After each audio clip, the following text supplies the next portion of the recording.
What is up, guys, and welcome to the next episode of this three-part series where we're talking about Resident Evil. We're focusing on the three, and we say three because the next one's coming soon, but we're talking about Biohazard and the last one, and this one, Village. And what we're trying to do in these particular episodes is take a real deep dive into what made them special. We're going to focus on a few sections of this game because it's a huge game, so we have to take it in a realistic fashion. Our approach is this. We're going to break down the game by location, by area, and by the bosses. We're also then going to kind of go into the atmosphere and try to abstract out the real good parts of this game, summarize pros and cons, and proceed onwards. So without further ado, Peter, would you like to start us off by talking about the prologue of Resident Evil Village? Absolutely. So the prologue, in my eyes, is kind of split into two segments. You have the very introduction, which is the one where you're in the house with your daughter, Ethan's daughter. And Yes. that's you already have a duality there in that the section in the house is terrible, in our opinion, right? And the section after that, when you have the lead up to the village, is excellent. So I'm going to take the brunt of it. I'm going to talk about why I think the part in the house is terrible, and after that I'll let you talk about how the walk up to the village is really good. So Thank you, yeah. mate. Yeah. So in this prologue, as you all may remember, it kind of gives us an insight into Ethan's life after the events of Resident Evil 7. Him supposedly living with his wife Mia, and they now have a daughter, Rose. And you just have this little segment in the house where it shows their perfectly happy life together that is, of course, inevitably going to get destroyed. And they're going to cram all of this build into this tiny moment and expect us to care when things go down, which we don't in the end. But the most interesting part of this prologue is that as you walk the daughter around, as you carry her around and do some chores in the house, you get some insight into some events that happened in their life, about how there were some potential health scares with Rose, of course, as a result of the parents' exposure to the virus. And the most important part is that Mia has been acting erratic, pretty much. And Ethan is a bit unsure as to her mental state. And basically, from that very first moment, it's completely telegraphed that Mia, of course, is actually not Mia, and that she's gonna end up being the villain. But they expect us to not realize instantly, which keeps a certain level of mystery throughout the whole game, which is fake. And I think that's one of the weakest parts of the game, because what happens? Fucking Chris Redfield bursts through the door and Mafia executes Mia right in front of Ethan. He does it in the most dramatic and vile way possible. He walks up to her and shoots her like 7 times and looks at Ethan like, yeah, I just shot your wife, motherfucker. And I hate when they do this in games or movies, when fake tension is created because characters don't talk to each other or share key information, especially when the audience is aware of that information. And all Chris had to do in this moment is tell Ethan, okay, that was not your wife. Your wife has been captured. That is this Mother Miranda character that is incredibly dangerous, and she had shapeshifted as your wife. Okay, cool, let's go. And then that would have made, like, a lot more sense, but instead, he acts like a complete asshole. He doesn't say anything, and he acts like a complete gangster, as I said. And then he fucking captures Ethan, and proceeds to extract them. Of course, along the way, the truck topples over, of course, and Ethan is left alone in this snowy area, and he has to try to find a way to safety. So, as you can tell, very weak, idiotic prologue. However, what comes after this makes up for it 2 times over, in my opinion. So, maybe you can go over at. Then the game starts. Yeah, exactly. Then we actually get some content. Yeah. So, as the game now begins, you have this beautiful pacing section where essentially you're now walking and approaching through this dark, ridden forest, seeing all these disgusting, terrifying crows that have been destroyed and cut up, and there's a whistling in the bushes. There is something that's following Ethan, and of course, being in this state of trauma and terror and approaching this now supernatural thing, you start to have this suspense build up. and it really does hit home. And you feel like you can, as in the gameplay, you can only really see your bare shoes and see a few meters in front of you. So it really does build up this heightened sense of, okay, now the game's finally starting. Thank God for that. You know, after that terrible prologue. So you're approaching and higher, and when you reach the summit, you do then have this vista that just shines at you like a painting, an oil painting. You've just jumped into the most beautiful looking thing. And this game now, you just know it's about to fucking start. It gets very good now.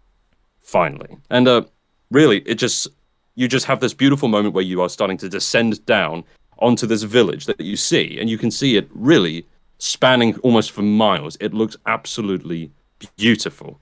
And in the distance, you can see the landmarks like the castle that you will later visit in this game.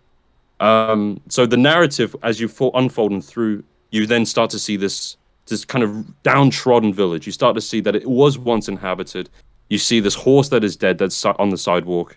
And, you know, in good old Resident Evil fashion, you need to start exploring. You need to start interacting. And I think that now what we could do, Pete, is really go into a multitude of directions when discussing the village. Yeah. Because really that's one of the most meatiest parts of the game, right? And you constantly return here. So how should we address? Should we start to take apart some of the most interesting moments, talking about the design? What do you think? What do you think? Where should we go with this from this point? I think the design of the village and the really beautiful choice of art design and graphics they went for, I think, is the first thing we should go into. Yeah, I agree. So perhaps I can give you my thoughts on the fact that it is not only an iconic looking place, the layout, they've really kind of tried to do two things. One, great survival horror gameplay by making certain pathways loop, closing off certain entrances and exits. Obviously, there's a progression system within this little village. It's almost like it's alive in some sense, but in a metaphorical sense, because there's so much you have to try to look for and put together or try to research and find. And at the same time, there's this suspense. There's these monsters. There's these, what would you say, these villagers that have all been now infected by this virus. And there's also werewolves, which later come into play. I actually think, even though that there's so much descriptive detail in this little village. Every place looks once lived in. You'll find places which have a double-folded gate that opens where people clearly used to live there. There's chickens. Yeah. There's a farmland, and you can see that a lot of the places do have their doors either destroyed or they've got holes in their roofs, which is in one particular house which you have to navigate through to get in. That aside, it's like I kind of really said, it's all looping around, and it's not an easy way to access each point. There's, for example, a tractor that's in the way in one section that you have to find like another tool to be able to get there. Yeah. It's just about trying to find how the hell do you explore this place. It's completely unbeknownst to you. Everything's new. So that's my take on it design-wise. Yeah. It's just such a unique specimen in of itself. You know. What do you think about that? Not only does it have, as you said, the survival horror elements where the level design has tranches to it, where there's certain ways you have to get around the environment, and as I said, there's an environmental puzzle at large. They do it in a way where it still feels like a real village, and everything feels like it was placed with care so that it still feels immersive. Yes. It doesn't feel like a playground that was carefully made by some devs so it could be challenging to get through. I mean, it is that, but it feels like an immersive experience and like a village that, as you said, is lived in. And what's really interesting about it is that it's been lived in recently. There's this horrible event that has happened clearly in the past has happened quite recently. It's like the first week or the first month of an outbreak. That's kind of what it feels like. Right. You eventually reach this house where you said you have to get onto the roof, as you said, and then you fall through the floorboards. And that's whilst the village is one of the less creepy than Biohazard by a long shot. There are still a few really tense moments that I appreciated, and the first one is the one where you fall through the floorboards and you see these bodies everywhere, and the pacing makes it like really get under your skin, because you hear like this really deep breathing in the darkness and you can't see anything, and then slowly you see that, wait a second, that's not a corpse, it's kind of moving. Oh my god, something is breathing, and then you see the werewolf reveal for the first time. So not only does it introduce something that is completely new to the Resident Evil franchise, it like the werewolf, it also does it in a way which is truly stupefying. So yeah, I think it's basically this combination. As you said, it has the perfect level design and world design that makes it fun to traverse and makes it a Resident Evil game, but it also really does feel lived in and well articulated, because it is graphically impressive, but it isn't the most graphically impressive game of all time. It's just that the art style and art design and the way it makes everything synergize makes it more impressive than a lot of games which are maybe more graphically impressive than it. So yeah. Absolutely. And in terms of story progression, you're going to encounter in this part some NPCs which, to our first con at least in terms of the village, are kind of one-dimensional. Yeah. And they really lack any real dialogue that's of use to Ethan. They don't create any extra sense of world. They don't build any new qualities. It's more so just a plot device to propel Ethan forward. Yeah. It does work, it's fine, but there is the game therefore has to use a mechanism to push you to then meet these villains that you later come to see. And if I may, can we skip ahead now just to that point where you get dragged off to where you then get to this kind of judgment scene? Yeah, sure. Now, it's by way of describing it, I hopefully gameplay does a better job, but essentially you get to then firstly see what are almost in Arkham style fashion, who are the enemies that you will have to face up against in this game. And it's kind of done where Ethan's brought here to, first of all, okay, look at this. Let's discuss the politics of these enemies. So you're going to have, they're quite varying as well, and that's always something that I found really appreciative. You've got, for example, Heisenberg with his big hammer and beard, and he's the 6-foot Hagrid style kind of guy. Yep. Very creepy guy. But what I found the most compelling, actually, was kind of the other ones, because you've got this fish dude who's kind of like this morbid, disgusting, overly overweight, grotesque dude, and he's a creepy little guy. And then you've got the creepy doll, which is something that later we'll discuss in further detail. You've got Mother Miranda, who's kind of like the head mistress, the queen, if you will, of this whole village. She's the one who's kind of providing her charge. She has kind of omnipotent power almost, it seems. We kind of first get to understand at this point that there is actually a power struggle between these characters, and it's almost like it reminds me of Phantom of the Menace almost, where there's like this committee, they're trying to live in harmony, but in reality they're all too powerful with different objectives, perhaps. And you'll see they all have their own segregated section of the map, where they kind of all live and do their own dirty, disgusting things, I suppose. But anyhow, so after this, Ethan's kind of like, okay, this is where the game really unfolds to you. And you'll have the freedom to return to the village. You have the freedom to go and to encounter some of the bosses and explore their areas. And of course, you'll have the castle, which is one of the first ones you go to. And Castle Dimitrescu, the big woman, who I found to be quite an interesting character overall, even though we have, I think we'll have a little debate about her actually. But do you have any thoughts on just this whole judgment section that happens? So I actually think you've already kind of highlighted some of the key parts just by using clever wording. You use the word segregated. So once again, there is this very clever synergy between the desire to make a game that is mechanically sound, but also a cinematic and enjoyable narrative.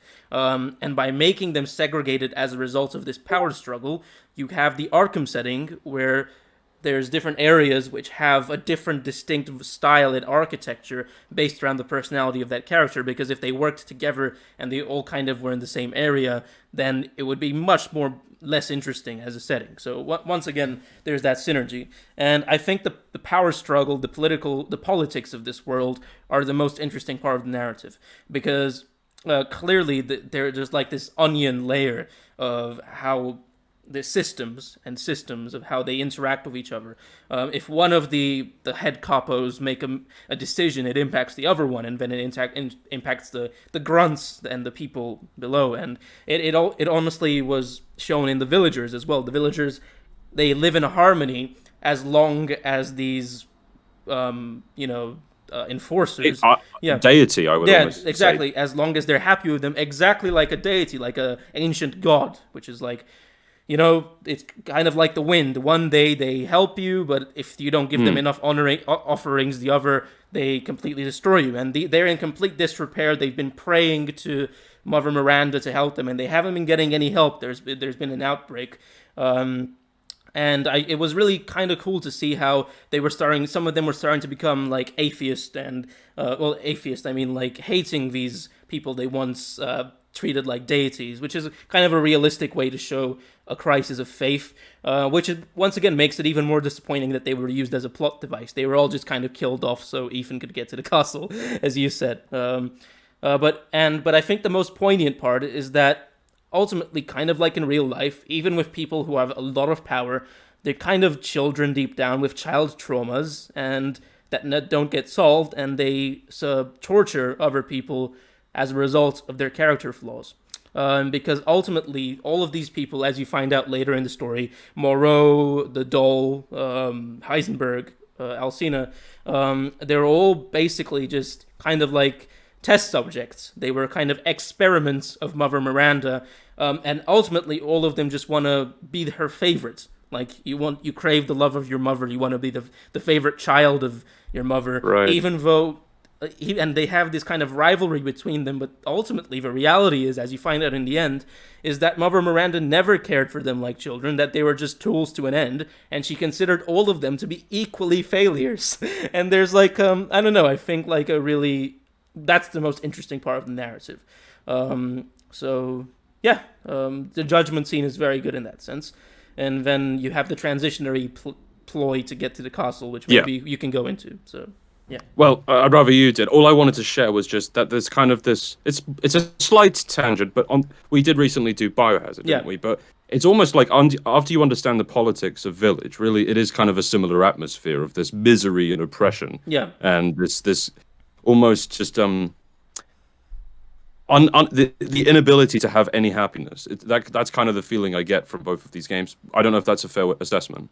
Yeah. Would you say the same? Absolutely, because it feels like a dark fairy tale. That's what it is. It feels like Village, in my opinion, is the best hits of horror, and it takes different types of horror and puts them in the context of a dark fairy tale.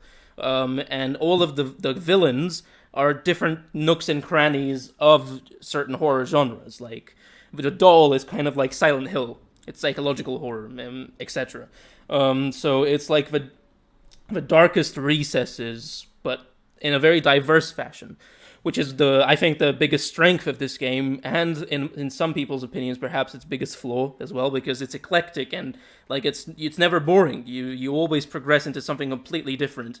But for some people, they might find one area uninteresting, and that can really drop the whole enjoyment of the game, and most importantly, prevent replayability. I'm jumping ahead here. I'm going to talk about replayability later, but yes. So I think that's best. That's my take. But would you mind? I think we now need to progress on to one of the most exciting points of the game, which is the castle. But could you? Do you feel like it's necessary to talk about the whole traps that you're set through to be able to get there? I don't feel like it's worth it. Not really. If you want it's pretty lame. You get trapped by Heisenberg, and of course, in classic villain fashion, he doesn't kill you or take care of you from the start. He makes you run this kind of gladiatorial race. Where he hounds you, and he doesn't expect you to escape, because how could you escape? Because it's not like you're the main character and you have plot armor. And of course, you escape, you lose a limb as usual, and then you put it back because it's Resident Evil, and whatever, you get to the castle eventually. So yeah, there we go. Yeah. Okay, so how about we just before we start talking about the gameplay and the atmosphere, perhaps what we should do instead is just kind of go an overview of what the castle's like. I guess that is atmosphere, really, but nevertheless. In terms of the structure, in terms of what the design work has done, and just kind of what your objectives are from a story perspective as well in the castle. So, I'll take a slash at it. I just wanted to say that it's one of the most gorgeous castles I've seen in a video game. Everything is gold. Everything is pristine. Everything is colorful. It's such a duality from the actual village which you are first in, which is completely in disrepair, and it looks like it's just neglected and it's almost been invaded. This place is like a paradise that has been untouched, and you can see that. Okay, you're in a place where clearly one of the villains is inhabiting it, because you can see that they have the power and the almost like a force field to keep it that way. It's almost like the virus hasn't even been there. Yes. But of course, there's this underground component to the thing, which is almost like they're trying to repress it. They're like, okay, this beautiful castle is never going to be like that. No. So we're going to keep that underground. Yeah. And as Ethan, of course, this is where the game opens up to you to go and explore it all. I just wanted to see what you thought, P, on the design of this castle. I think it was like really clever to point out how about how they keep the disgusting area in the basement, because ultimately they consider themselves to be nobility. They have this castle that Mother Miranda gifted to them, and it's kind of cool to see how this castle was kind of claimed by Mother Miranda and handed over to Dimitrescu, to Alcina, and the daughters. And it's cool to see that there's this dichotomy where you can kind of tell that this castle used to be just a regular opulent nobility castle, but then it's been repurposed and it's been added these elements by the new proprietors of it, which are vampires. And it's like a really interesting dichotomy, because it looks very vibrant and cool, but also classic. And of course, in classic nobility fashion, you don't keep the dirt in the main grounds, you keep it in the basement, and that also once again makes it a fun way to have a horror setting, to have a basement, pretty classic stuff. So I think in terms of its design, it is the most classic Resident Evil design, in terms of that there's a whole map you have to explore and an environmental puzzle you have to piece together, and there's regular puzzles you have to kind of figure out where you have to go in it to progress. And so, yeah, in that sense, I think this is what most people would have wanted the game to be in general. I feel like a larger chunk of people would have probably preferred if we spent a longer amount of time in this. More time here. Yeah. I mean, I actually would love to just have a talk with you about what you think of the vampires, what you think of the big woman. Were they compelling enough for you? I as an afterthought, I was thinking that I was quite happy with the big woman and how she was represented. Is it Dimitrescu, her name? I've forgotten her name. Yeah. So I found her to be a really effective villain in some sense. I liked her disproportionate size, to say the least. I thought she was somewhat compelling as a villain, somewhat terrifying. Emphasis on the word somewhat, because I felt there were some cons that need to be said, and the same can be said about the sisters, the daughters, the other girls.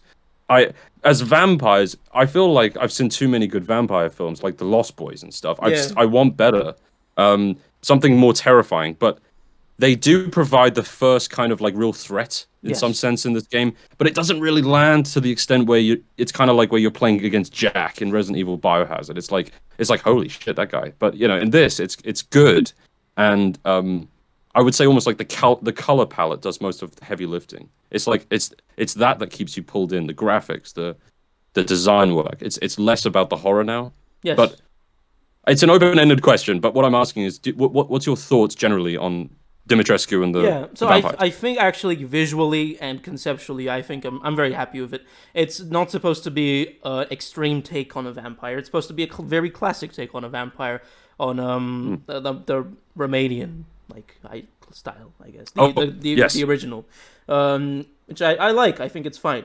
My bigger issue with them is that I feel like their nemesis system, where they kind of chase you around the place like Jack and like Mr. X, I think did not work anywhere near as well as it did with Mr. X. It felt like you could easily loop them, and then just go where you needed to go. They kind of didn't pop up enough. They didn't pop up in areas which would actually be dangerous. There were many places they couldn't enter. And I also think that the moment that they turn, the boss fights for them are shit, pretty much, because for Alcina Dimitrescu, their boss fight, she's no longer a vampire because she turns into this giant sludge Resident Evil thing, and that's really sucks, because they went really creative but felt the need to go back to some classic Resident Evil stuff, which I think didn't fit. The sludge thing with the big eyes and all that just didn't fit here, and I didn't want it. Yeah, And with the daughters, you basically do the same thing each time. You just burst some windows so the cold hits them, and then shoot them with a shotgun as many times as you can until they die. There was no depth to their boss fights, and you had to do it 3 times with no variation. And you don't even find out that their weak spot is the cold, because you shoot the window out in the cutscene. You don't even do it intuitively yourself. So I think that their boss fights and the fact that they go away from the creative vampire thing towards the end really was the worst part about them. That's my opinion.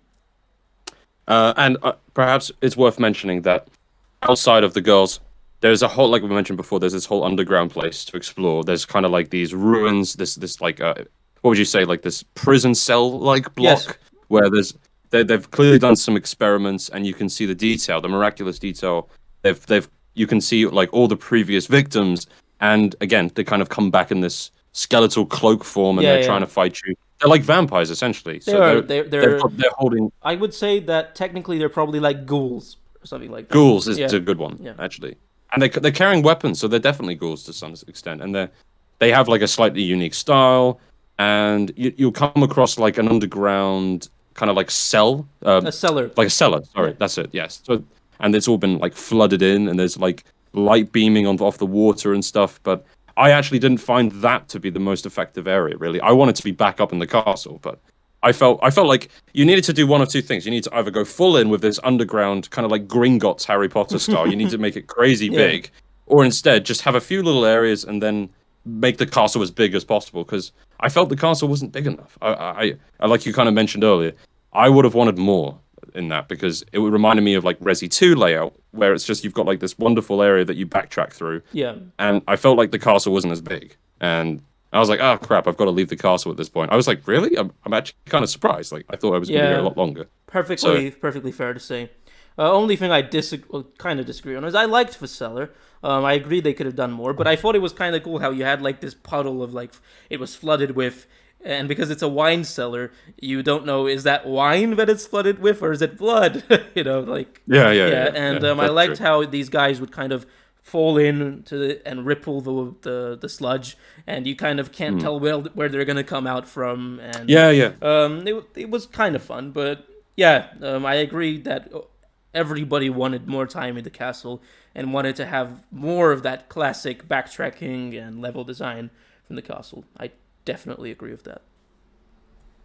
Cool. So now we'll move on, if I may, Pete, to our next section, which is, I suppose, will be briefer than the next. I'm sorry. I'm just gonna add one more thing, which I forgot.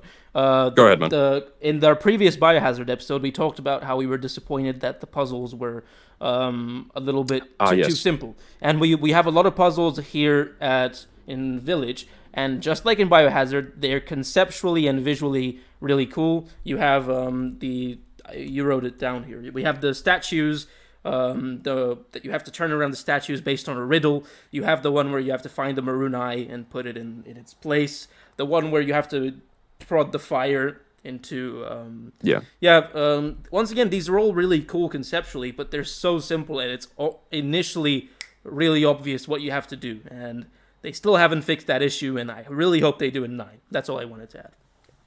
I'd like to also, just one more thought on that, is just, have they actually made any really complex puzzles in the earlier Resident Evil games? There were a few. There were a few which were kind of ridiculously complex, but in a good way. Yeah, in a good way. There were some ones where you even had to. There's another piano segment in Resident Evil 1 that only shows up for Chris, and you need to find a few things. You need to unlock a few areas so you can get the piano sheet music to learn a song, and it's fucking ridiculous. That sounds cool. So we talked about that in Biohazard. It would be great to have some multi-layered, like an onion, where you have to peel back certain points to how to put together a puzzle. It's a shame, because you feel like when you've done them, it wasn't too much of a struggle. I think there's a debate out there with this. It's just like, some people probably find them like filler content. It's kind of like almost where you have a quick time event. It's like, okay, we've done it now. Can we progress onto the actual game? But I love a good puzzle myself. Okay, so back now to our next section, if that's cool. So, Village Revisited. Essentially, this is the point of the game where things start to get a bit weird. This is where we are introduced to this realization that Ethan has, that he is in fact going to have to go and approach all of these villains that are out in the village and out in the surrounding areas to acquire these baby flasks. So it seems to be getting a lot better at this point, the story, as you can tell. That's a little joke. But I think it's a shame that we have this weirdness, but it didn't land. I just want to ask you, Pete, what you thought of this whole thing that they're going for here. It's just ridiculous on so many levels. That Rose is split into flasks. That's first of all like fucking ridiculous. But the worst part is that Ethan just doesn't react like a normal human being to that piece of information. Because I understand he's been through the events of Biohazard, but those were nowhere near as crazy as what's happening in Village. And I feel like he never really acknowledges just how crazy some of this is. Of course, because he propels the plot, but I did find that a little bit frustrating. One thing I want to add is that we forgot to mention the vendor. I really like the vendor in this game, I like that he's the one that converses with you a lot, and he's kind of like your companion throughout the whole thing. And I think he was really well done. His writing is really fun. His design is interesting. His reason for being a vendor is cool, because in Resident Evil 4 there was, for that vendor, whilst he's charismatic, there was kind of no explanation for who he was, why he was there. Over here it kind of makes sense. He was also he was also a test subject, just like the others, but he shunned them, and he hates them, and instead he kind of wants to work with you now to be kind of like the rebel. He's like the little rebel cousin. That's what this vendor is, and he helps you with your weaponry and everything. And he even makes some cool references to the original vendor in Resident Evil 4, and I just want to say I really like how they implemented him. So yeah, I think you're absolutely on the mark there. To continue with the baby flasks, because I still can't get that out of my head. But I feel like story-wise, I just really don't want to comment any further on it. Is that fair? I mean, I hope I'm not doing any injustice to it. Perfectly fair, yeah. On the return to the village, though, you do find some changes, which of course manifest in an interesting way. You have this locked gate at the very north of the map, which says like "keep out," and finally you are able to break the chains and enter. And you find this really, I remember this very distinctly because I thought it was quite well done for like a mini puzzle. You remember where you see on the wall, the number, and then you look out of the window, you're instructed by some piece of paper to look out the window, you see another number, and you have to align a camera angle up to see a code for a safe. And then it's kind of like a note in the safe or something, like turn around, there's a zombie, and then you get a nice jump scare. Yeah, but I thought that was quite sweet. Yeah. It was sweet, it was good, and that's the kind of thing I like when you do in puzzles, because it wasn't something that was absolutely obvious. So that's why I wanted to mention it. You also have this kind of tonal shift in the village. I hope you agree. You have more enemies that are now approaching you. They're on rooftops. You get kind of swarmed a bit more, and they seem to be slightly more aggressive, whether or not that's the case. But it's kind of like, okay, you've defeated now the first boss. You've been there, and now you're going to have like a slight change in the surrounding environment. It's kind of like almost a knock-on effect back to the political angle we talked about. But I think you and I should really have a discussion about our point here, which is that kind of the village represents two things now. It's kind of, one, meaningless now, because you've kind of fully explored it to an extent. And if you haven't, it's only to acquire a few additional weapons. You mean the literal village, right? The literal, the village area. Yeah. So, so first it's either kind of meaningless, or it's just an area for gathering new items. So it's kind of unclear to me why they want you to keep returning to it, actually. It's. I know, because it kind of feels like they wanted to make it a hub. It's not really a hub, though. There's not really much there. And so ultimately, it's just an area that you can explore if you want to get some new guns if you explore. So it's just I think it's mainly there for replayability or completionists, where you can kind of find some more hidden stuff. I think it's fine, but they could have done more, because once again, to me, it feels like they wanted to make it a hub area. It would have been cool if you could kind of, I mean, some people might hate this idea, but liberate it a bit and maybe build stuff or rebuild and eventually turn it into like a fully functioning village with people living in it or something like that. I think that would have been an excellent idea, like some Fallout 4 stuff where you have to... Not too much into base building, but just a basic little implementation. So, yeah. But is it okay also to mention at this point that there's also this hunting mechanic in the game that felt underused? not really well implemented, where you can kind of cook nice food and stuff. It seems to me, on the topic of which one is kind of the middle area that you return to, like in Biohazard, where it's like the trailer. In this game, it kind of feels like it's the vendor, which I find weird.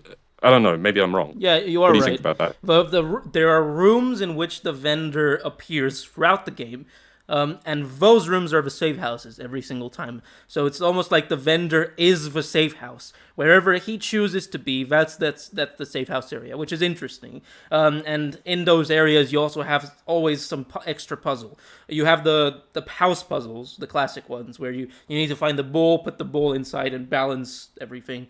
I thought it was a fun little addition, but I didn't even think about it. It's an interesting point to think that the vendor is the safe house in a way, which is cool.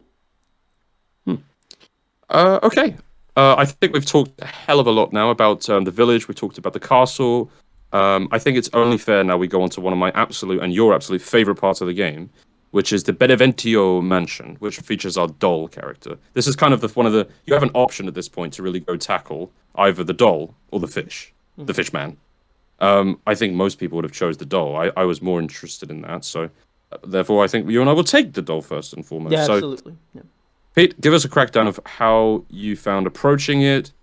Tell us a little bit about your first thoughts and maybe your apprehensions and your excitements for what would unfold. Yeah. So, as you said, this is our personal favorite area, and it's for an abundance of reasons. But the first thing that you're struck by is that visually and conceptually, it's so special. This area, you have that area where you walk up to it, where you go through the fountain and the little garden on the way to the mansion, and it feels like the nobility's like summer house or autumn, like a vacationing house or something like that, but with a twist to it, because it's like this really beautiful area with greenery and the garden, but there's also the thick fog at the beginning. And like I said, it feels like a dark fairy tale. It feels like a place ripped out of the Witcher books or something like that. It's at the same time really beautiful and alluring, but you know that there's definitely danger there because it's a little bit too serene. I feel like Dark Souls and Elden Ring do this, where you can tell that there's a serenity to the place that bites. It's dangerous. So yeah, and I think it's just really cool. And then of course you have the mansion itself, which I'll let you talk about that. But the mansion itself is basically like the creators of the game were like, nobody's making Silent Hill. We'll do it ourselves then. And this is basically it. It's their little dedication to people who like psychological horror. So all I'm going to say is about the mansion is mind games, and I'll leave it to you from there. I don't know where to start. I wish I actually had the opportunity back then to play Silent Hill. I've heard such good things, and I do hope they make that game at some point in the future. There's so much to discuss. I mean, where do we start? As a matter of fact, this is absolutely my favorite part of the game. It is a very, like you said, classical-like fashion, a fairy tale-like fashion. Yet this psychological kind of supernatural horror that's creeping in. I feel like you can't avoid it. Like there's two moments in this you have to discuss, and there's this underground section where you're chasing this doll character through, and it's almost like a maze. It's like a hunt or be hunted thing, and you're trying, which I find Ethan's kind of like this man mode now. He's really trying to defeat something he doesn't really understand as well, which I found so weird now that I think about it. But he's just full on aggression trying to find this doll, and he comes along this kind of like dissection table where this doll underground is kind of laying there still. And it's a puzzle. This is this elaborate puzzle that's been set up to almost test Ethan. And he's kind of like fiddling with the doll's arms. He's realizing there's like little secrets inside all these little components. In the mouth, there's a note. There's all these tapes that form together to give this clue. And I thought it was all just first and foremost terrifying, effective. And then there's this just absolutely ridiculous twist that comes along out of nowhere and shook me to my very core. It genuinely terrified me. I already know what you're talking about, but I'm gonna keep the suspense a little bit. And I'm gonna talk about something else. Yeah. So the dissection. There's one guy who hasn't played the game, and he's like, "What is it? What is it? Yeah. What is? By the way, what are you doing here? This is full of spoilers. You should play the game. So the dissection room. I think, like I said, it's so amazing how it's not just something to test, even in my opinion. This doll, this thing, is trying to break him down psychologically because it uses traditional creepy stuff like the dissection of the doll and everything, but it's layering it on top to where it's about his wife, you know, and she's kind of trying to break him down by using the real people against him, you know. She's trying to break him down psychologically by using Mia and his daughter against him. So you have this layer to it, like in Silent Hill. And like I said, it's not just to test for Ethan. She's actively trying to break him, and he is actively trying to escape this thing. It kind of reminds me. We keep on mentioning Arkham for some reason. Maybe we should do an episode of those in the future. But it kind of reminds me of Scarecrow's sections. Remember those Scarecrow's sections? Yeah. It feels like that. It feels like Ethan is trying to outsmart to beat the doll at her own game. But the way they implement the tapes and everything, and the fact that you kind of have to figure out where you're going, but you're never really sure what's happening because there's like non-Euclidean geometry where things are kind of changing in ways you don't expect. It got me to my very core, and it really put me in a trance. But yes, then we have, I'm not going to beat around the bush, then we have a baby that pops up. You think that you've solved the puzzle, and you go to the elevator, and out of the elevator comes one of the most terrifying noises I've ever heard in my life.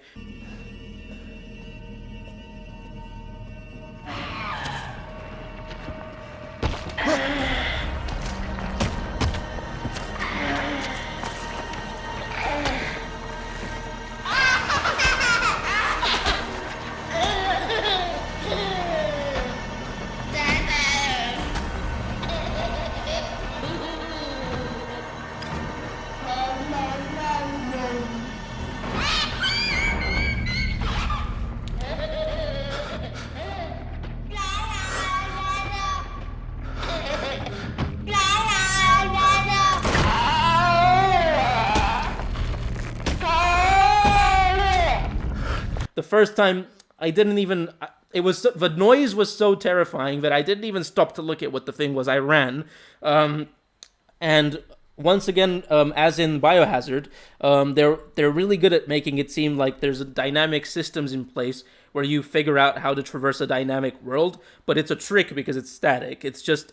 the level design is really intuitive, so you always know exactly what you're supposed to do, and it feels like it's your idea. They're kind of like inceptioning you, pretty much. But anyway, you find the little crawl space to hide in, and it just feels so obvious that you're gonna hide in there. And when I hid, you see what the thing looks like. I'm at a loss for words, so maybe you can help me in describing this. No, I'm at a loss too. No. I mean, it's... oh, Jesus. I think videos again do it better justice, but it's just so creative. I think it was just so out there. It was so unexpected as well. It was so terrifying. The audio that was used, the sound design, the way it moved, the way it was running at you relentlessly. It just seemed like I want to be anywhere else in the world right now except here. I don't. In case you're still phenomenal. Confused, we're talking about the baby. Okay. Yes, the fetus. The baby. It's not the embryo, the fetus. Yeah. Is it a fetus? Whatever it could. I mean, it's not even.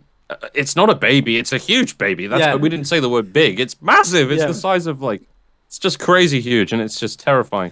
And I really thought your point really nails it home. It's just you have this moment where you're trying to navigate this floor of the place, and it feels like the game has such a great systems in place where wherever you move, it will chase you and.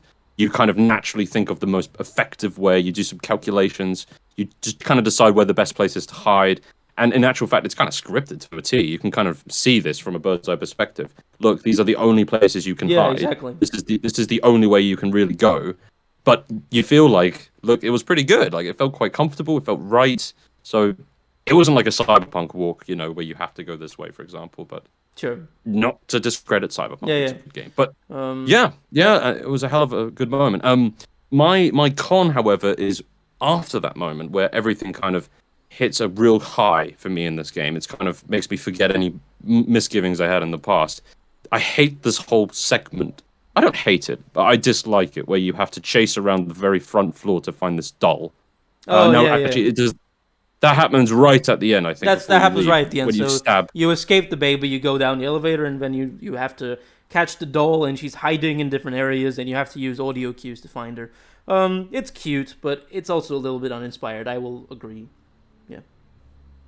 I also found it to be aggravatingly difficult for some reason, but Really? I had it on the yeah, I did.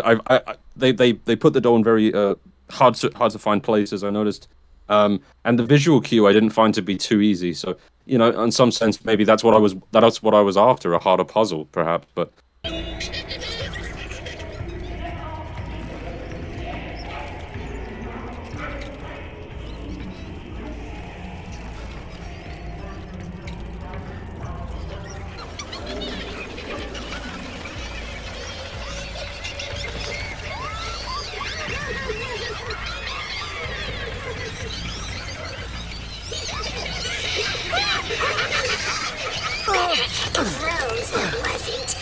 Fucking monster.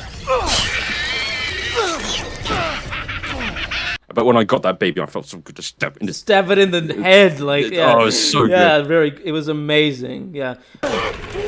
Stupid idiot! What are you doing to my cute friends?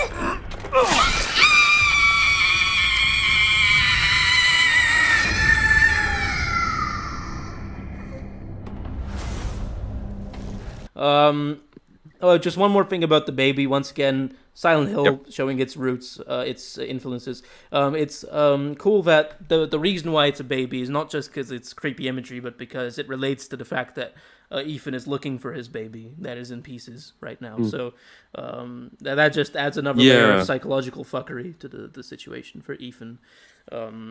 But yeah, I thought it was cool how you get that little doll, stab it, and you're done with it. I did find it interesting, this kind of weird relationship where the doll is actually that woman in black. That's who it is, really. But there's this weird, like, telekinetic ventriloquism thing going on, which is interesting. And they tried to explain it in a way that it makes sense in the Resident Evil universe, but they didn't really do a good job of it. And that's the biggest issue, is that franchises can sometimes really drag you down, because I feel I'm gonna get a lot of flack for this, but I feel like if Resident Evil Village was a new IP, I feel like it would have been better, because it wouldn't have been like kept down by things that you need to do in a Resident Evil game. I feel like that was a constant thing where it was like, so it's vampires and werewolves, but shit. It's a virus. It's a new virus, and it works in a different way. And like that's what it felt like. Yeah, yeah.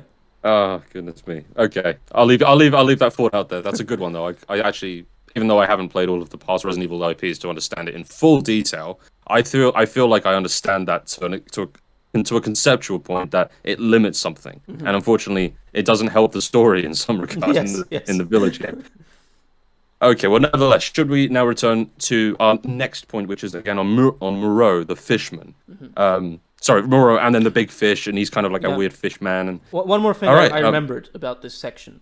So whilst this is my favorite section in the game, I do think that it is not replayable at all, because there's a long chunks of it where you just kind of have to wait for certain cues and things to happen, and it's very linear. And you just have to wait to do things and move forward. And the first time, it's an amazing cinematic and creepy and tense experience, but when you replay it, it's just boring. And I feel like that's a big issue with both Biohazard and Village, because one of the things that is special about Resident Evil is that it's a completionist's wet dream. You basically can replay it with different modifiers and difficulties over and over, and you can always have a little different experience by trying to maximize everything. And the thing is, Biohazard and Village, they also tried to cater to newcomers by being cinematic and exciting on first playthrough. Newcomers aren't like Resident Evil purists. They won't replay the game over and over. They might only play it once. And so they decided to make a trade-off where it's, okay, we'll add cinematic moments to make them have a better opinion on the game. But I feel like they really kind of alienated their audience and threw them under the bus there, because most of their audience kind of want to have something replayable, and I feel like both Biohazard and Village have segments in them which really make you not want to replay the game. Just an interesting little thing to take into consideration. One of my favorite parts of the game is also one of the most problematic, so just interesting how that works. But yeah. Okay, I wanted to get onto the fishman topic and really just conclude this part of where you've got the doll and the fish, and you've got on to the latter part, the third act of the game. What was your general thoughts about this whole section? Because it didn't seem, at least on my first playthrough, I was thinking to myself, this doesn't seem to be the most interesting enemy and the most interesting setting and the most interesting kind of abilities that this character possesses. And however, he is kind of a compelling, interesting villain, isn't he? Really, this Moreau character. Perhaps I think you explained it really well before. Perhaps you'd go for that. Yeah, I mean, as I said, ultimately, they all kind of just want the love of Mother Miranda, including Moreau. But Moreau is kind of the one that has the least privileges. Like, Mother Miranda they gave her a castle. So as far as he's concerned, she's the favorite of Mother Miranda. Heisenberg, we don't know this yet, but Heisenberg has a fucking lab. And, of course, he kind of built that himself. But, the doll, she has a mansion. He doesn't have anything. All he has is something that he built himself, which is this kind of slapdash, really jittery B-Tech thing that he's got going on. I feel like he's the one that is, he's the one left out. And so you kind of feel bad for him because even the way he looks, he's kind of obese and small, and he has like a really sad face, sad eyes, and you kind of feel bad for him. He's like the sniveling little guy that everybody bullies, and it's just sad. That's all. So yeah. I just wanted to talk a little bit about his voice acting. You know what? I've just kind of remembered he has a compelling voice. Mm-hmm. It's really gnarly and kind of really unsettling, and again emotes this sadness. Yes, I feel so bad for this villain. Mother Miranda, if it's for you, I'd do anything. I'll just be taking this. Wait! What are you doing with Mother's special child? She's not hers. Oh, you have something to say? What do you mean, Mother's special child? Mother wants her baby back. Don't screw with me! Wait, please. If you take it, then the others will laugh at me. But if I do better than them... What do I care? Wait, just a little longer, please. And you know what? I hope you don't mind me returning just one more time to the baby. I hope the voice of the baby we can play in this video right now, that is the most terrifying sound as well. But nevertheless. Yeah, sure. Yeah. So, Moreau section. This is, as you're approaching, I think this is the first time you actually get to kill a werewolf. Is that correct? As you're approaching his area, yes. Yeah.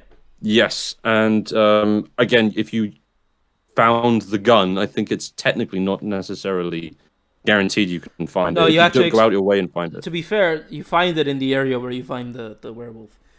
But yeah, you find this wolfsbane gun, which just executes them in one shot. Yeah. But if you don't have that, they're pretty hard to kill.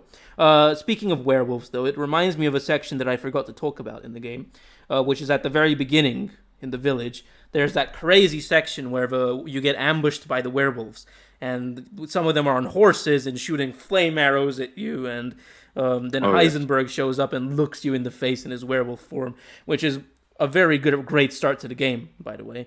But it kind of also reminded me of a really weird issue I had with it. So whilst that section is really cool, the way it works, once again, is it's very scripted, incredibly scripted.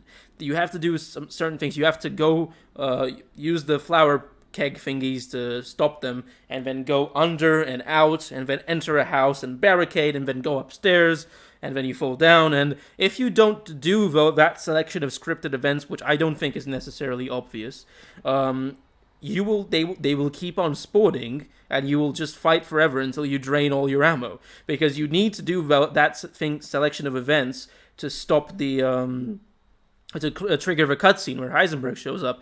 And on normal difficulty, I guess it's a little bit more okay, but on hard, a lot of people, it took them a while to realize what they had to do, and they would just waste ammo, and they wouldn't know what they're doing wrong. So that was just like a really weird bug and issue with the game that I just think needs to be mentioned. But yeah. Yeah, I'm glad you mentioned it. Mm-hmm. Yeah.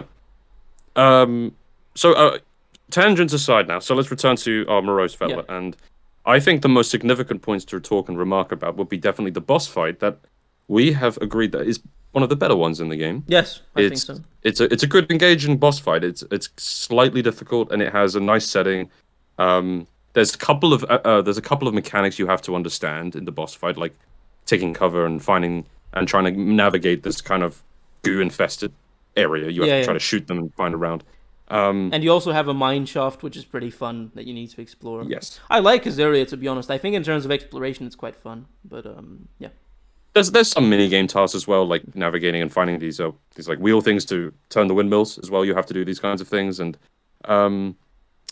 we've got noted down here that Chris has yet another perfect. Yeah. So during this section where you're at Moreau, there's a part where you bump into Chris again, and of course, like Chris has a perfect moment to right his wrongs and explain what is going on. Because at this point, like, come on, mate. But instead of doing that, he looks at Ethan menacingly and tells him to shut the fuck up and points a gun at him, and then they get separated again. Just, once again, another moment where Chris could not be an absolute idiot. So, yeah.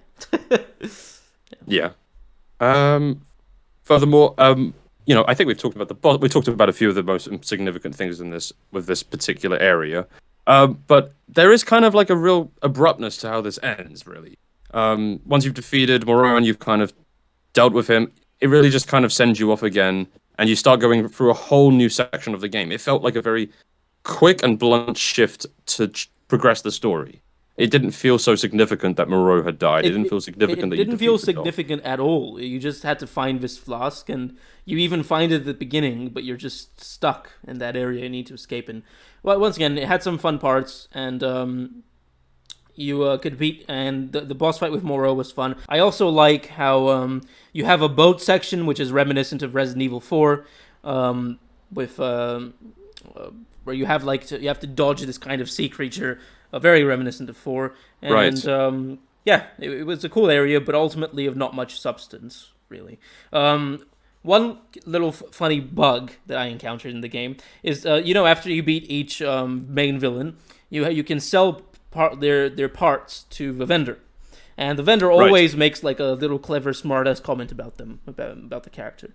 And for me, when that happened, I had a bug where when I sold him Moreau's part, he didn't say absolutely anything when he did for everybody else, and I thought that was another layer of how Moreau is like such an insignificant person to all the other ones that even the vendor doesn't comment about it. But I even made a post on Reddit thinking I was really clever, seeing something that nobody else did, and they were like, he does say something, and I was like, oh, I just encountered a bug. But still.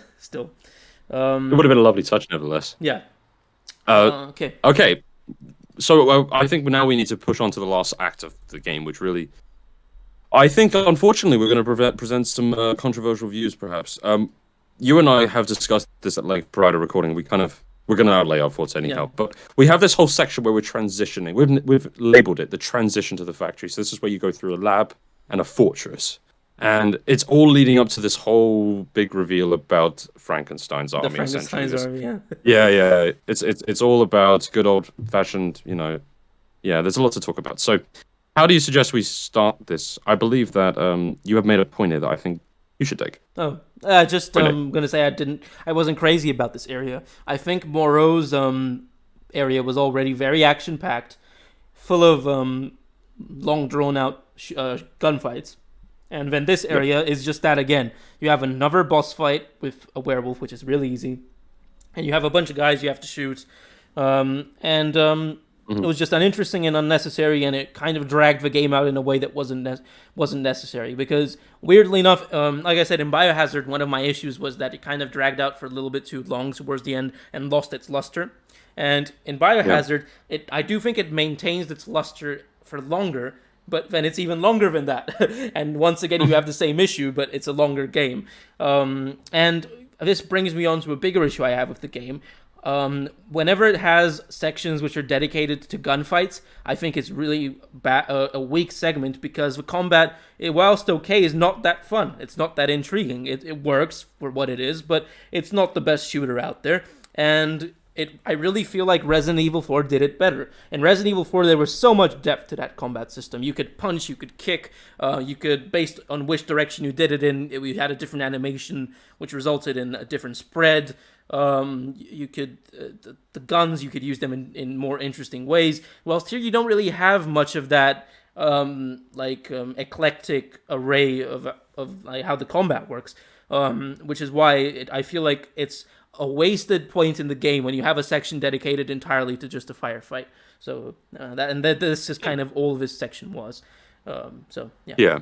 So I mean, I suggest straight and foremost we just go to the old factory and have a good discussion of what the hell happened there, because Yes. there is a lot of positives here. There are, even though ultimately when I was playing at this point, I did feel exhausted though, and I was waiting for some serious understanding of why this whole game has led me to this point. I wanted to just really get to grips with the best horror parts of the finale, as it always is in Resident Evil usually. But there's some really good points here though. So it's a really interesting location that's incredibly detailed. It's very late. There's like a section that you deal with for a while, then you move. It kind of reminds me of Resident Evil 2, where you've got like the nursery at one point, and then you're out in the streets. There's so much to deal with in this particular area. There's like a vertical point where there's an elevator, which was quite cool, and you're navigating vertically for a change. And later on, there's this whole point where you're in like a very horizontal point where you're dealing with like these robot mechanic soldiers that are like strapped into the walls, and there's one chasing you around. There are some sections here that do hold some weight. Although I feel like it just was not particularly necessary. But anyhow, what do you think, Pete? I really enjoyed it. I know everybody hates this section, and they, in particular, don't like how it doesn't make sense lore-wise. And I think you can pound sand if you think that. Like, Resident Evil Village already took a massive dump on the lore, and they couldn't salvage it with anything. This is a game where they wanted to do something different than Resident Evil, and the Frankenstein's army bit is not that crazy, okay? Heisenberg is like this gypsy Magneto, and so he would have an interest in electronics and metals, and it's feasible that he could build a facility like this. I think that's perfectly fine, and I find as you said, I love the verticality with the elevator, and then you have the vendor waiting for you over there. Yeah, it's really cool. And Propellerhead, unfortunately, it suffered all of the copyright issues. And that's sad. But I mean, it seems like they kind of stole the character. But whatever. I'm not gonna get into that. Right. I liked how they implemented him. I love Propellerhead. The part where he chases you is really fun. So I like this area. I do agree that I was starting to feel tired, but the reason I think is because of that stronghold area, the fortress before that, where you had all the just combat. I think the biggest issue with the game is that it needed one extra part, which was like the castle, which was traditional Resident Evil, and it didn't have that. So yes, I agree. There lacked puzzles in this section, from what I recall as well. There was a moment where you had to put the power on, right? Yeah. And you had to try to find some pieces and puzzles, put them together, but yes, it just lacked the castle. Like there was nothing similar to that. I feel like I'm going to get flamed in the comment section by people who just say, look, the castle was great and all, but this is a new section and this is better, etc. But I didn't find it, as someone who is not a veteran, but nevertheless still enjoyed the game. It doesn't take anything away from the game, I'd say. It just prolongs it unnecessarily. That's all I feel. Yeah. Indeed. Okay.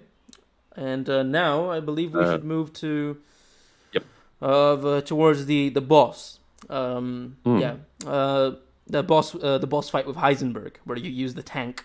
Kind of that was B-Tech little contraption. Right. Yeah, I think it was a fun boss fight, but once again, I thought it was very simplistic, very simple, and it was a little bit uninspired mechanically, but it was fine for what it was. One thing, very important thing I forgot to mention. Just before this boss fight with Heisenberg, Chris had yet another moment where he could explain what was happening to Ethan, and he doesn't do it. Okay, that's my disclaimer. Surely Chris is suddenly a really hated character. He's just not good. He's just making some cock-ups. Oh, and speaking of that, we also forgot to mention one thing, which is our least favorite part of the game, which is the area after when you get out of this, when you finish the boss fight, where Chris does his Call of Duty shit. You play as Chris for a little bit. I hated that bit so much. A lot of people are saying that, yeah, because up until this point you were using like basic weaponry and you were tight on supplies, and now you have control. Now you have guns full of in airstrikes, but I maybe that may be true, but it didn't feel fun. It was felt like a discount Call of Duty. The airstrike mechanic was dumb as hell. And they wasted Chris, I think. Because, by the way, I don't hate Chris as a character in general. I think Chris is a pretty okay character, a pretty good Resident Evil character. I like him. It's just in this game they completely shat on him, in my opinion. And I don't know if you agree, but the section where he goes all Call of Duty is my least favorite in the game. Yeah, I didn't find it too enjoyable either. I'd much rather have played Call of Duty, as a matter of fact. I didn't really see the point of it. Yeah. Well, I mean, it doesn't fit.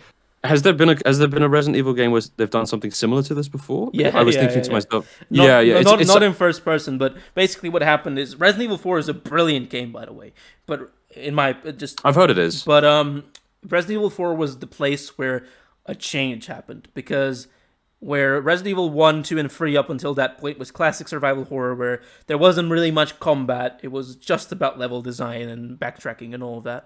Now they added a really good combat system in it, and it kind of was a merge between action and horror. It was an action horror. I feel like it had survival horror elements, but they cut a lot of the survival horror elements and made it action horror, but while still keeping it good. And after this, they went deep into it with Resident Evil 5 and 6, but they completely cut out the survival horror, and then it just became... I don't even know how to describe what it became after that. It's just... It became... I think it pretty much became, if Michael Bay made a game, that's basically what Resident Evil had became after that. And that's why we're doing... Once again, I'm just going to remind people, that's why we're doing this little trilogy of videos, because Biohazard really was a return to form. And it paid tributes to the original game, and now I think Village is paying tribute to 4. So, yeah. I wanted to just say something. I think that you're going to have to take it with a grain of salt as well, as you understand more so about the Resident Evil universe. But I feel like thematically, story-wise, narrative-wise, just Biohazard hits harder than this game does. But I still feel like this game is, if not equal, somewhat better in terms of its artistic style and in terms of its design language. It's just... For me, I feel like the latter segment of this game, kind of post-Moreau, as someone who's kind of new to this, I just feel like, what are you trying to do? I don't know. I think the Frankenstein's army actually less so, but this whole Chris... I don't understand Chris's point in this game. I really don't. Yeah. What's he even there for? He doesn't seem useful in any sense, except from when he starts raining down missiles on the zombie freaks and stuff. But, yeah. You know, of course, feel free to slate me, but that's just my view as well. But I also... However, you make a good point about comparing Biohazard to Village, because I feel like there's a very distinct difference between Village and Biohazard, and some people prefer Village, and some people prefer Biohazard. And Biohazard, what it offers, it is more traditional survival horror, and it is very cohesive, feels like a curated creation, designed to evoke one atmosphere and give you one experience, but it's like a damn good experience. It feels like, I don't know, taking a bite out of an incredible steak. That's what Biohazard feels like. Granted, it's a bit maybe in poor taste to talk about food in the context of Biohazard. Yeah, I was going to say, maybe it's a rotten steak or something, using pasta. I don't know. But it tastes good. Yeah, I know what you mean. And Village kind of tastes more like you're in, I don't know, you're visiting as a tourist in some place, and you want to have a taster of the local cuisine, but you don't really, there isn't one main course, you have a bunch of different things you can taste from, and they're all good, but none of them really reach that same level of ecstasy that the steak did, which is Biohazard, in my opinion, though. I would say almost, just to add to your metaphor, there's a couple of parts of the food, a couple of parts of the course that are outstanding, but some of them are just fine. They're pretty good. Exactly. But some of them you can kind of tell why they're just a local delicacy. Exactly. So, maybe we shouldn't go to Bill's Burgers next time or something. You know, whatever it could be. Yeah. Good analogy, and I think that earns it, really. We have to stop comparing Biohazard and Village. But the thing is, I feel like everyone's going to, and especially when the third game comes out shortly, I think maybe that'll put an end to it because we'll see which of the two games they get more inspiration from going forward. Will it be do more hope like that- Biohazard or Village? I still like how they're trying new things, and I do hope that it will also do something a little bit different. Yeah, I think it's worth doing that more so than trying to be samey. Yeah. 'Cause it gets boring. Nevertheless, I think we should kind of finish up this segment. Yep. Okay, let's move forward. Then. So we have the actual final engagement, the final boss battle with Miranda, and I actually thought pretty highly of this. I thought it was really well designed, and quite difficult on hard difficulty. I died quite a few times actually, and there was a lot of things you had to keep track of, especially when she was flying in the air and stuff. And there was stuff coming at you on the ground and stuff you had to dodge. Yeah. It was I don't know. I thought it was good. Mechanically speaking, it reminded me of like a Souls game. Yes. It was it was quite a challenging boss actually overall, and yeah. Just wanted to hear what your thoughts are on the boss fight. Really, What do Completely you think? agree. I think it was an excellent boss fight. Perhaps definitely the best in the game, because it was an actual boss fight with proper it had different phases, right? Different phases with Yep. different movesets, and she had a large array of tools that she could use against you that you could counter in different ways. It did rely a lot on the grenade launcher, I will say that. So if you end up at that area and you haven't been conserving your ammo, you're gonna have a bad time with that boss. Just letting everyone know.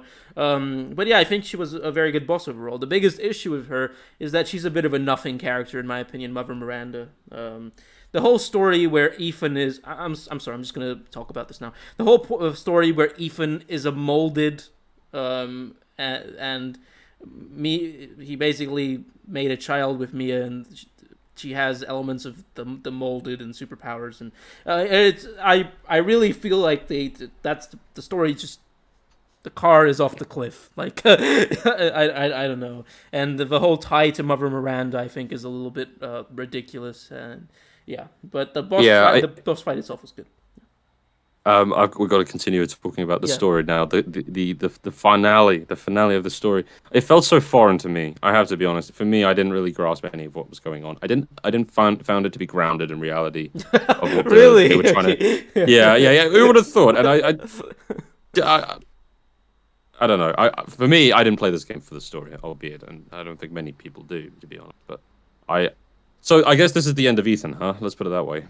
So it's Rose going forward, is it? One thing. So I also think that what they did with Mia was lame. She basically was placed in the same situation she was in 7.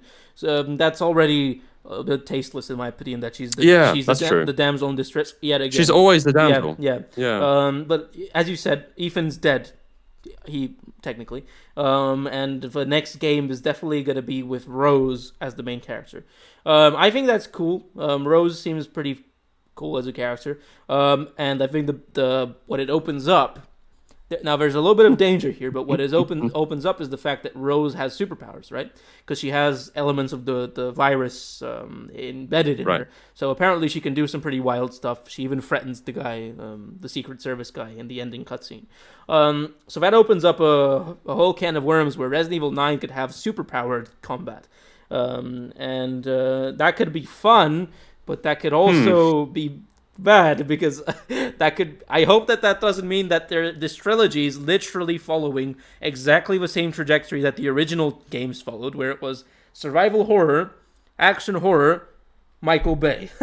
I hope that Resident Evil 9 is not going to be Michael Bay. But yeah, what do you think? Which one was that? Which Resident Evil was Michael? 5 and 6. Yeah. Okay. I'm going to even make a mental note on my phone actually right now to play 5 and 6 as soon as I get the chance, because I'm curious now.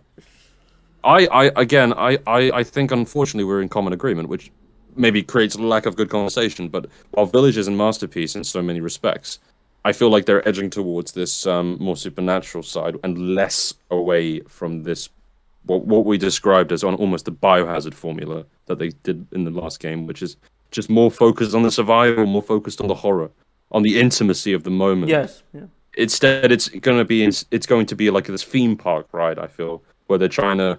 It's a good method though from a financial perspective, a commercial perspective. I'm sure you're going to sell more copies because less people will be less inclined to play this focused horror experience. I feel like, however, that village needs to be praised much more because it was a huge risk what they did almost with this game, and it did work. Like there was only even though it sounds like perhaps to the average viewer, and I say average in the sense of someone who just listens not too closely and intently, they may seem like we're completely badging this game and calling it shit, but in reality we're not. What we're trying to do is actually just say, look, we love this game, but let's be honest, these things weren't as effective as they could have been. I think that's a fair thing to say. It's overall. it is a trilogy that deserves constructive criticism, I think is the way to put it. So yeah, to make it better as well. Yes. I'm saying it deserves it because it means we actually care about it and care if it's good. So yeah, okay. So perhaps delete your negative comment before you subscribe to us, because I guess this is the end now. And I like we kind of remarked before, if you haven't checked out the Biohazard one, we've done that, and what we will do is a speculative episode on the next game, because I think Peter and I, what we'll do is we usually sit down for hours, we plan these things out, we're going to think about what we want to see in the next game. And that's it from me. I don't know if you want to add anything else to the finale of our episode, Pete, but I really enjoyed one little fun conversation which we could have is so Resident Evil 7's DLC. We didn't talk about that much in the Biohazard episode, or at all. No, we didn't at all. Yeah. It's very good. The DLC is excellent. It really expands upon Lucas's character, actually, which is one of the cons we had with Biohazard, is that Lucas was not well developed, and kind of a DLC kind of does that. We haven't had the Resident Evil 8 DLC yet, for some reason, and I feel like that's a missed opportunity. And they did technically say that they would make one, so maybe they're just taking a while because they're putting effort into it. What do you think would be most fun to do in a Resident Evil 8 DLC? Great question, and I agree that they should have. I hope they're working on something. Yeah. The game's been out a while now. I hope it does still see the light of some DLC. Bring some people back in. What would I like to see as a DLC? Well, it's a hard answer, because if you look at the approach they took with Biohazard, they kind of went fucking out there to create some cool DLC. Mm-hmm. Maybe Heisenberg Whack-A-Mole. I don't know. Dunk, dunk, dunk. No. There's a lot of avenues you could explore. Gosh, I don't really have anything off the top of my head, though, I must admit. But I think perhaps you go do. Ahead. Perhaps you do, I said. I think it would be very fun if they did something similar to Biohazard. Now, this is the safest bet. This is not crazy DLC, okay? But if all it did was it had a focus on one character or area, and it just expanded upon it, and you had some more curated content, actual content in that area. So it would be fun if you would have a Dimitrescu area where you have more of the castle opened up to you. Maybe an area that was not obvious before that. And you play as a different character that has a different aim. And I don't know, perhaps mechanically they may work different to Ethan. Maybe they have, maybe you can integrate an area where this character has to use a map to figure out hidden entryways with it throughout the castle. Or different puzzles so that they can traverse the castle in different ways to achieve what they need to, and this person actually has information in maps about how to do that, and you'd have to use the map, like it wouldn't actually put a GPS signal or anything, you would use the map and kind of figure out yourself, so that would be fun. It would be fun if we had one, maybe something, another thing like in Benevento Mansion, another Silent Hill type thing, another mindfuck would be fun. Just that's an easy bet, but it's good content, and I think people will be happy with it. So, yeah. Perhaps you could also do like the film crew in 8. Yeah. Sorry, in Biohazard, where they kind of go around. Perhaps they could then turn up at Village, at least some of their friends or colleagues, and they just kind of navigate. So what happened here and that, and you kind of. It's kind of like a mini horror. That would be so funny, especially if because obviously the original guys are dead. But what if the friends are pretty much exactly like them, like complete idiots, and they're like, when our friends went to visit that house in Louisiana, they disappeared, and they're like, the fuckers ran away with the money or something like that. Exactly. It's time for us to get it now. We're gonna get the awards, and then you have this whole segment. That'll be fun. Yeah.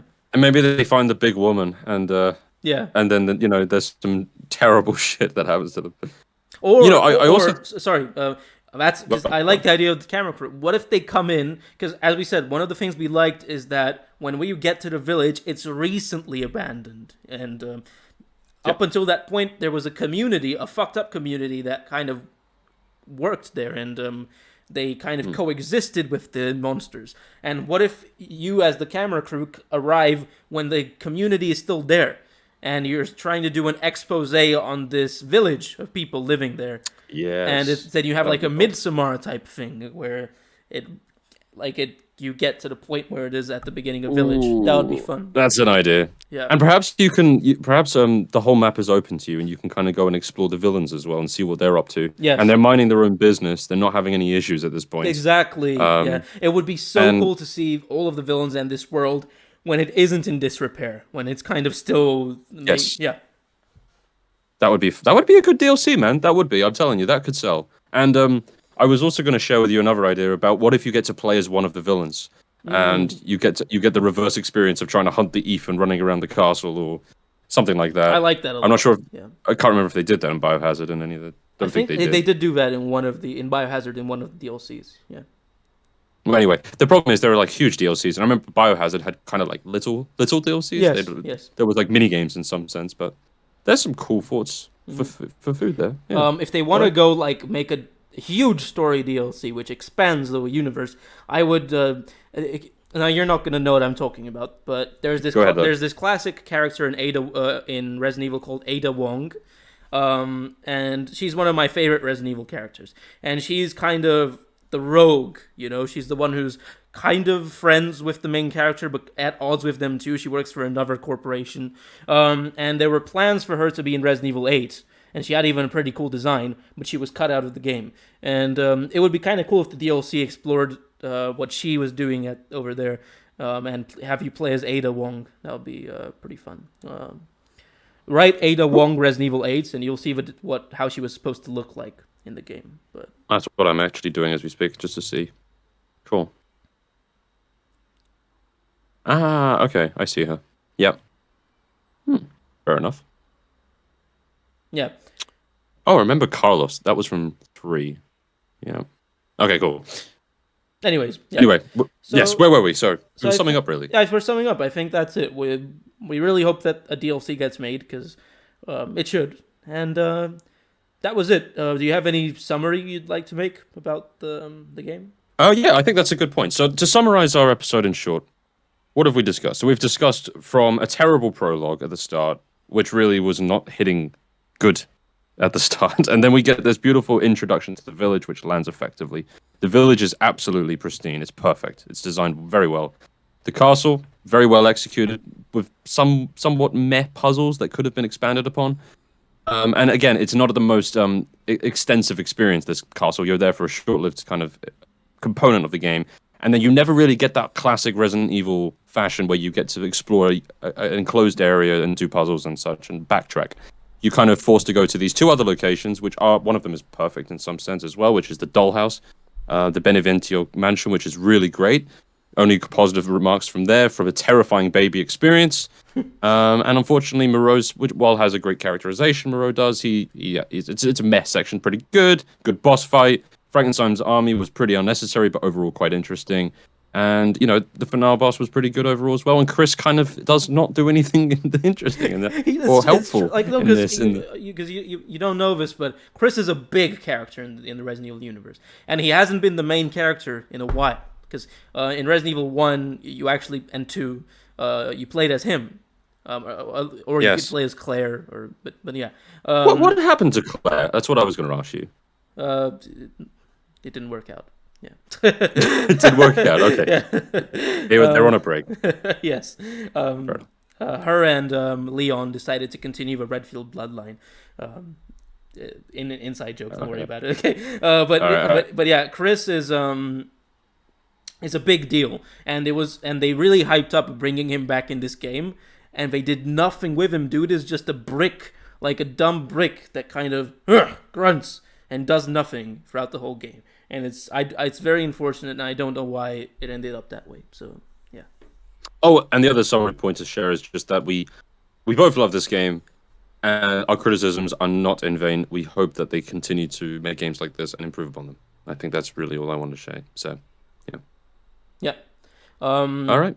Yeah, and my final remark is that the difference between Biohazard and Village is kind of very similar to the difference between VHS 1 and 2.